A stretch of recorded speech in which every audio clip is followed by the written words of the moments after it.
শনিবার রানাঘাট নজরুল মঞ্চে নান্দনিক সঙ্গীত কলা মহাবিদ্যালয়ের বাৎসরিক অনুষ্ঠান অনুষ্ঠিত হলো।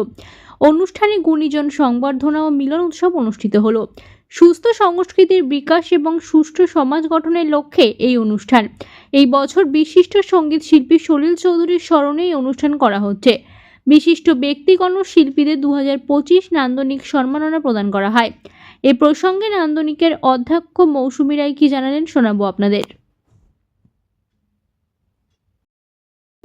এটা আমার স্কুলের বাৎসরিক অনুষ্ঠান। এবার যেহেতু সলিল চৌধুরীর উপর সব জায়গায় অনুষ্ঠান চলছে, তাকে নিয়ে আমরা একটা পরিকল্পনা আমাদের প্রথমেই ছিল সলিল চৌধুরীর উপর আমার 140 জন স্টুডেন্টকে দিয়ে সূচনা সঙ্গীত আর কি। আর এটা আমার স্কুলে প্রতি বছরই করে থাকি।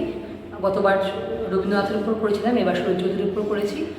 বাচ্চাদের ভালো মানুষ করার উদ্দেশ্যে আমাদের এই কতজন অংশগ্রহণ করেছে? 140 জন।